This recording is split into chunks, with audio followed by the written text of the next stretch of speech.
संदिग्ध हत्याओं में क्या सरकार वीडियोग्राफी कराती है या पैनल डॉक्टर्स के द्वारा वहां पे पोस्टमार्टम कराती है। प्रियंका सोनकर जो कि आगरा की रहने वाली थी, शादी के जस्ट 12 दिन बाद दहेज की वजह से उनकी मृत्यु हो जाती है। उनके पोस्टमार्टम रिपोर्ट उनके शव की फोटो से कहीं भी मेल नहीं खाते हैं। आए दिन आपके खुद के एनसीआरबी के आंकड़े बता रहे हैं कि किस तरीके से हत्याएं बढ़ती चली जा रही हैं, महिलाओं के खिलाफ अपराध बढ़ते चले जा रहे हैं। एनसीआरबी का आंकड़ा अभी मोना जी जिक्र कर रही थी 2022 के बाद मिला नहीं। आपको पता नहीं कहां से मिला, मुझे नहीं मालूम। 2016 के मुकाबले में 2024 में 41.01% की कमी है हत्याओं में। डॉक्टर रागिनी। आदरणीय अध्यक्ष जी, आपका आभार व्यक्त करना चाहूंगी कि आपने उत्तर प्रदेश के पीडीए समाज, पिछड़ा, दलित, अल्पसंख्यक आदि आबादी के साथ आए दिन हो रहे अत्याचार के बारे में प्रश्न पूछने का अवसर दिया सरकार से। एनसीआरबी के आंकड़े स्वयं ये बयां कर रहे हैं कि किस तरह से आए दिन एससी एसटी के ऊपर और साथ ही साथ महिलाओं के ऊपर जिस तरीके से अत्याचार बढ़ता चला जा रहा है। मेरा प्रश्न था कि संदिग्ध हत्याओं में क्या सरकार वीडियोग्राफी कराती है या पैनल डॉक्टर्स के द्वारा वहां पे पोस्टमार्टम कराती है। अध्यक्ष जी, मैं सदन के माध्यम से कुछ ऐसे केसेस हैं, क्योंकि समय की बहुत बाध्यता है, इसके कारण कुछ ऐसे केसेस हैं जिसको मंत्री जी के सामने रखना चाहूंगी और उनकी फोटोज के साथ रखना चाहूंगी, क्योंकि ये ऐसी चीजें हैं जिसे देखना बहुत जरूरी है और उस पर कोई ठोस कार्यवाही करना भी बहुत जरूरी है। अविनाश सोनकर 32 साल का, अलीगढ़ से एक इलेक्ट्रॉनिक की छोटी सी दुकान चलाता था। उसकी पोस्टमार्टम रिपोर्ट में ये आता है कि उसका जो एग्जिट और एंट्री वुंड है वो उसकी शव की फोटो से मेल नहीं खाता है और पुलिस कहीं ना कहीं इसे ये दर्शा रही है कि वो एक सुसाइड है, जबकि पोस्टमार्टम रिपोर्ट में ये भी पाया गया है कि दोनों एग्जिट और एंट्री साइड पे जो बोन्स है वो फ्रैक्चर पाई गई हैं, जो कि सुसाइड में कनपटी से जब आप गोली चलाएंगे, बुलेट चलाएंगे तो ऐसी स्थिति में होना पॉसिबल नहीं है। तो पोस्टमार्टम की रिपोर्ट और साथ ही साथ जो शव की फोटो है उसमें कोई मेल नहीं है और ना ही यहाँ पे किसी पैनल ऑफ डॉक्टर ने इस पोस्टमार्टम को किया है और ना ही इसमें कोई वीडियोग्राफी की गई है।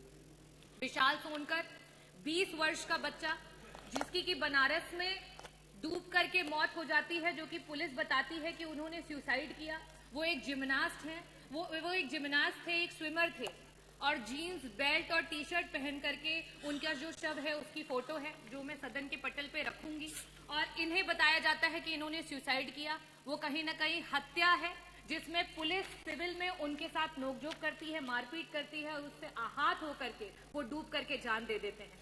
इनके पोस्टमार्टम में ना तो कोई पैनल ऑफ डॉक्टर्स है, ना ही वीडियोग्राफी की गई है। प्रियंका सोनकर जो कि आगरा की रहने वाली थी, शादी के जस्ट 12 दिन बाद दहेज की वजह से उनकी मृत्यु हो जाती है। उनके पोस्टमार्टम रिपोर्ट उनके शव की फोटो से कहीं भी मेल नहीं खाते हैं। जो शव की फोटो है उसमें पूरा का पूरा खून उनके कपड़े में लगा हुआ दिखाई दे रहा है, लेकिन पोस्टमार्टम रिपोर्ट में कहीं भी नहीं दिखा रहा है कि उनका कॉज ऑफ डेथ क्या है। वहां यहां तक डॉक्टर ने ये लिखा हुआ है कि cause of death can not be ascertain. ऐसे बहुत सारे पोस्टमार्टम रिपोर्ट्स हैं। विशुन पाल एक पीडीए समाज का व्यक्ति जिसकी हत्या हो जाती है, उसमें कई सारे लोग उसके लिए धरना देते हैं। 27 नामजद मुकदमे होते हैं, 100 अज्ञात मुकदमे होते हैं, लेकिन विशुन पाल जी की जब पोस्टमार्टम होती है तो उसमें ना तो पैनल ऑफ डॉक्टर्स है, ना ही वीडियोग्राफी है और बाद में उनको एक नॉर्मल डेथ करार कर दिया जाता है जिसपे कोई भी कार्यवाही नहीं होती। ऐसे आए दिन बहुत सारे केसेस हैं जहां पे वीडियोग्राफी ना होने के कारण, पैनल ऑफ डॉक्टर्स ना होने के कारण एक दलित समाज का बच्चा उसके परिवार से चला जाता है। ना जाने कितनी आत्माएं जो हैं अशांत है सिर्फ और सिर्फ सरकार की नाकामी की वजह से, और वो परिवार रोज आए दिन कचहरियों के और आपके थानों के चक्कर काट रहे हैं। मेरा प्रश्न सरकार से ये है, मंत्री जी से ये है, सबसे पहला प्रश्न कि क्या सरकार ने कोई ऐसा नियम लागू किया है कि सारे के सारे जितने भी थाने हैं उत्तर प्रदेश में वहां पे सीसीटीवी की निगरानी में सारे कार्य हो रहे हैं, और अगर सीसीटीवी की निगरानी में नहीं हो रहे हैं तो क्या कस्टोडियल डेथ्स को लिबर्टी देने के लिए ये किया जा रहा है? मेरा पहला प्रश्न ये। मेरा दूसरा प्रश्न ये है कि सरकार जो पोस्टमार्टम की रिपोर्ट्स हैं उसमें और शव की पिक्चर्स में जो अनियमितताएं पाई गई हैं, अगर ऐसी जितने भी केसेस हैं उनमें वापस से जांच के लिए कोई स्पेशल टीम लगा करके उनको वापस से जांच कराएगी, और साथ ही साथ सारे पोस्टमार्टम्स में, क्योंकि आज डिजिटलाइजेशन का जमाना है, तो क्या वीडियोग्राफी करा करके पोस्टमार्टम्स को कराने को शुरुआत करेगी? मेरा लास्ट सवाल आपसे ये है मंत्री जी कि आए दिन आपके खुद के एनसीआरबी के आंकड़े बता रहे हैं कि किस तरीके से हत्याएं बढ़ती चली जा रही हैं, महिलाओं के खिलाफ अपराध बढ़ते चले जा रहे हैं। ये रिसेंट डेटा पढ़ के मैं आ रही हूं, और अगर आप चाहेंगे तो मैं यहाँ टेबल भी कर दूंगी। आप इशारों से बताना चाह रहे हैं कि ये गलत है, चाहे वो महिलाओं के खिलाफ अपराध हो, जिसमें 1 लाख पॉपुलेशन में 60,000 महिलाएं हैं जो आए दिन अपराध का शिकार हो रही हैं। साथ ही साथ SC/ST कम्युनिटी का भी मैं टेबल कर दूंगी। मेरा आपसे आखिरी प्रश्न ये है कि जो परिवार अपने लोगों को खो दे रहा है, एक प्रजापति समाज के 2 बच्चे छोटी सी चाउमीन की दुकान चलाते थे जौनपुर में, मात्र थाने से 100 मीटर की दूरी पे गला रेत करके उनकी हत्या कर दी गई, और ऐसे ना जाने बहुत सारी वारदातें सामने आई हैं। इन परिवारों को, जहां से आज उनके भरण पोषण के लिए कोई नहीं बचा है, क्या सरकार उन परिवारों को कोई मुआवजा देगी और साथ ही साथ रोजगार की किसी स्कीम से जोड़ेगी? धन्यवाद। माननीय मंत्री जी।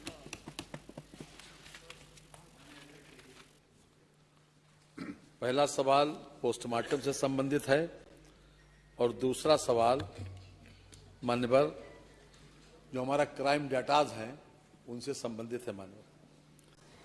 मान्यवर जो पहले हम क्राइम डाटा के बारे में बता दें, ये जो अभी तक क्राइम डाटा आपने बताया है मान्यवर, ये पूरी तरीके से सही नहीं है। NCRB का आंकड़ा अभी मोना जी जिक्र कर रही थी कि 2022 के बाद मिला नहीं। आपको पता नहीं कहां से मिला, मुझे नहीं मालूम, लेकिन तो हम चलो 22, अरे हम 22 को आधार मान लेते हैं। आप क्यों चिंता करती हैं?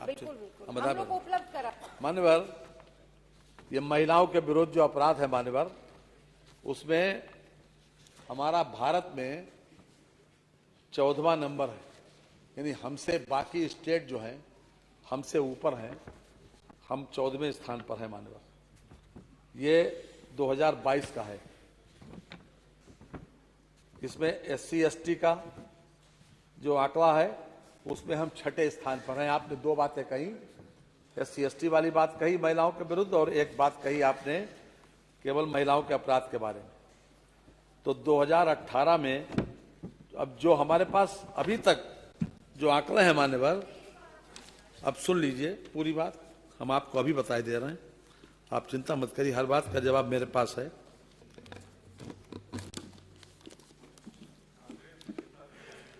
हैं?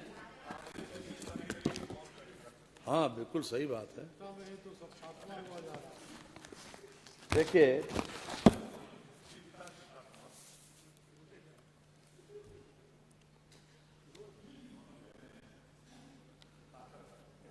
जो महिलाओं की बात कही इन्होंने, बलात्कार में नहीं, 1 मिनट पहले वहां से शुरू हूं, डकैती, बलवा, निवेदन जी, इन्होंने पहले हत्या की बात करी। तो 2016 में हत्याएं हुई थी 4667, और 2023 में हत्याएं हुई हैं 2787, 2024 में हत्याएं हुई हैं 2753। तो 2016 के मुकाबले में 2024 में 41.01% की कमी है हत्याओं में। आपने प्रश्न आपका हत्या के संबंध पहले था, और दूसरा आपने महिलाओं के बारे में बता दिया, तो हमने महिलाओं के बारे में भी आपको जानकारी दे दी। ये भी अपने आप में एक बहुत बड़ा वो है।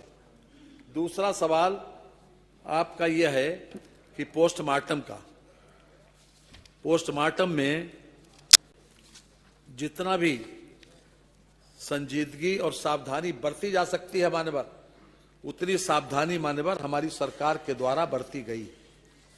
ये अपने आप में रिकॉर्डेड फैक्ट है मान्यवर। जब यह सरकार हमारी आई तो सुप्रीम कोर्ट का एक जजमेंट आया, और सुप्रीम कोर्ट के जजमेंट जो है, that is suppose to be the law of the land, article 141 मान्यवर यह कहता है कि जो भी सुप्रीम कोर्ट का आदेश है वो हमको एज इट इज मान्य करना चाहिए, उसके लिए कोई शासनादेश की आवश्यकता नहीं है मान्यवर।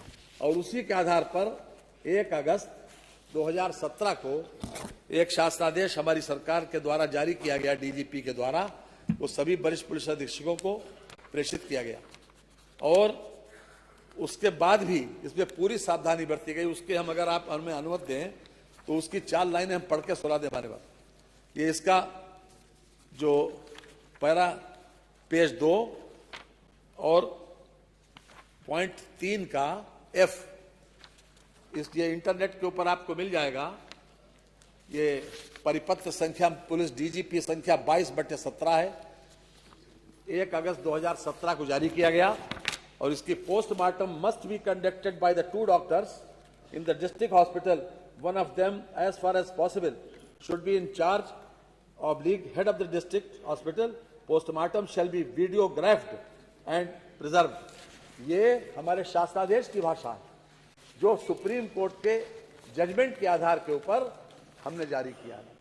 जैसे ही सरकार आई, मार्च में सरकार आई और अगस्त में मान्यवर ये जारी कर दिया गया। अब बात आपके जो सवाल का दूसरा पार्ट है मान्यवर, आपने एक बात कही अलीगढ़ की, जो एक विशाल सोनकर की बात कही आपने, एक प्रियंका सोनकर की बात कही, एक आपने अविनाश सोनकर की बात कही और एक विष्णुपाल की बात कही। मान्यवर ये इंडिविजुअल केसेस की न तो आपने इसमें हमें क्राइम नंबर दिया, न हमको ये बताया कौन से सन का केस है। मान्यवर इंडिविजुअल केसेस की जिसके बारे में मान्यवर पहले से कोई जानकारी नहीं है तो वो तो आप दे नहीं, आप अपनी बात के वो कोट करने में वजन भले ही दे रही हो, लेकिन ये मेरे पास सूचनाएं नहीं है। दूसरी बात यह है कि जो हमारी व्यवस्था है उस व्यवस्था में हमने इसमें दिया भी है कि संदिग्ध प्रकरणों में जहां बलात्कार हो, हत्या हो, दहेज हत्या हो, पुलिस फायरिंग में मौत हो, जेल में विचाराधीन तथा अथवा सजा याफ्ता की मृत्यु, पुलिस कस्टडी में मौत, इन सारी की सारी मामलों में मानवर वीडियोग्राफी भी होती है और 2 डॉक्टर से पैनल से पोस्टमार्टम भी होता है। और साथ ही साथ हमने अभी उसके बाद भी जो हमारे शासनादेश जारी किए हम उसके भी अभी आपको पढ़ के सुनाई देते हैं। उसमें पूरी बात की इस बात की संभावना ध्यान रखा गया है। जो दहेज हत्या की बात आई हमारे वहां, अगर कोई 7 साल के अंदर, आपने एक 12 दिन की बात कही, अभी 7 साल के अंदर अगर कोई सुसाइड भी कर ले, पहले जो केस 304 भी हुआ करता था, अगर उसमें कोई सुसाइड भी कर ले तो वो भी दहेज हत्या के अंदर लिखा जाता है। मान्यवर हमारी व्यवस्था ये है, हमारे बीएस में भारतीय न्याय संहिता में व्यवस्था ये है। मैं इस बात को इसलिए कोट कर रहा हूं कि जब तक इन सब चीजों में अगर कोई भी व्यक्ति संदिग्ध परिस्थिति में किसी ने चाहे सुसाइड किया हो या किसी का मर्डर हुआ हो तो उसके लिए ऑलरेडी व्यवस्था है मान्यवर। इसके अलावा भी मान्यवर हमने 24 घंटे पोस्टमार्टम की व्यवस्था की। पहले 9:30 बजे सुबह से था, उसके बाद हमने रात में भी सूर्यास्त होने के बाद भी व्यवस्था की है। अभी 31/1/25 को भी एक शासनादेश जारी करके इस बात की व्यवस्था की गई है ताकि ये किसी प्रकार का, ये 31/1/25 का शासनादेश है। और उनके पोस्टमार्टम भी ये भी है कि उनके बैठने की अगर वो चाहें कि परिवार के लोग तो बैठ भी सकते हैं मान्यवर। इसलिए पूरी सावधानी इस बात की बरती गई है कि न्याय हो और मान्यवर न्याय दिखाई भी पड़े। आपकी जो मंशा है इंडिविजुअल केसेस में, देखिए कंट्राडिक्शंस होते हैं, ये बात सही है, कंट्राडिक्शंस होते हैं। फैक्ट्स के गवाह कुछ कहते हैं मान्यवर और पोस्टमार्टम की रिपोर्ट कुछ कहती है। जब फैक्ट्स के गवाह और पोस्टमार्टम की रिपोर्ट जब कोराबोरेट करती है तभी कहीं जाके पनिशमेंट मिलता है। और दोनों में अगर डिफरेंस ऑफ ओपिनियन होता है तो मान्यवर उस केस में कुछ भी नहीं होता है।